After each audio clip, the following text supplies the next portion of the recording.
পৌষ মাসের ব্রতকথা। ননদ ভাজের পালা।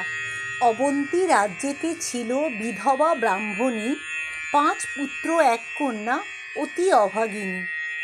ধান্যভানি বহু কষ্টে আহার জোগায়। কন্যা বলে চলো যাই মামার আলয়। কন্যা বাক্য শুনি মাতা ভাতৃগৃহে গেল। ব্রাহ্মণীরে দেখি ভাজ বিরক্ত হইল। ব্রাহ্মণী ভাজেরে বলে খেতে নাহি পাই, সে কারণে আসিয়াছি তোমাদের ঠাই। ননদ শুনিয়া বলে খাটিবে সংসারে, এটো ভাত লয়ে যাবে পুত্র কন্যা তরে। এরূপে ব্রাহ্মণী ভাত লয়ে যায় ঘরে, ছেলে মেয়েদের তাহে পেট নাহি ভরে। একদা ব্রাহ্মণী বলে তাহার ভাজেরে, গোটা কত লাউ পাতা দাও ভাই মোরে। ভাজ বলে ননদেরে, একি কহ তুমি, গোনা লাউ পাতা কেমনেতে দিব আমি? উকুন বাছিয়া দিলে পাতা দিতে পারি। ননদ বলিল আজ যাব তাড়াতাড়ি। এই কথা শুনি ভাজ খুব রেগে গেল, এটো ভাত তরকারি সব কেড়ে নিল। চিন্তিত হইয়া পথে যায় সে ব্রাহ্মণী, কেঁদে বলে কোথা মাগো লক্ষ্মী ঠাকুরানী। হঠাৎ পথের মাঝে মৃত সর্প পেল, দুঃখেতে ব্রাহ্মণী সেই সর্প কুড়াইল। আঁচলেতে সর্প বাঁধি ফিরিল গৃহেতে, ছেলে মেয়ে আসে তব মায়ের কাছেতে। ব্রাহ্মণী বলেন লক্ষ্মী এটি বিড়ম্বন, আত্মহত্যা পুত্র হত্যা নরকে গমন। সেই সর্প খণ্ড করি চাপাই হাঁড়িতে, মা লক্ষ্মীর কৃপা দৃষ্টি পড়িল তাহাতে।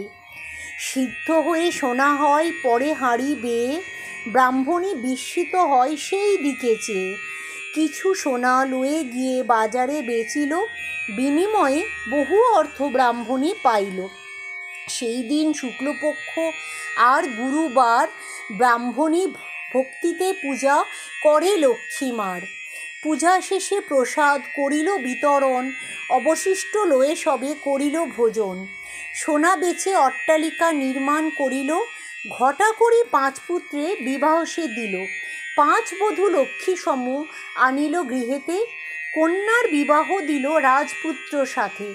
পরস্পর ভাজ যবে একথা শুনিল, ননদেরে আনিবারে স্বামীকে পাঠালো। ভাইয়েরে দেখিয়া ব্রাহ্মণী সমাদরে, নানাবিধ খাদ্য রাধি খাওয়াইল তারে।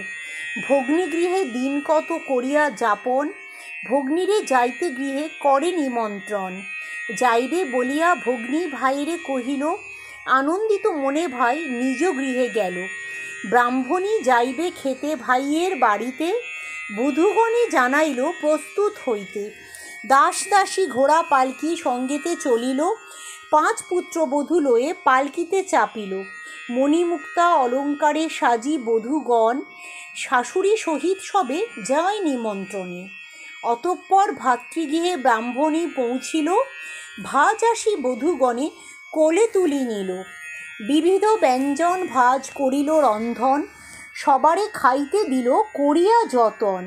খেতে বসে বধূগণ অতি কুতূহলে, গহনা উপরে সব খাদ্য দেয় তুলে। বলে সবে সোনারূপা তোমাদেরই মান, তোদেরই কারণে আজ পাইনু সম্মান। যত খুশি খাও সবে এই পিঠা ভাত, মনেতে রাখিও কিন্তু সেই লাউ পাত।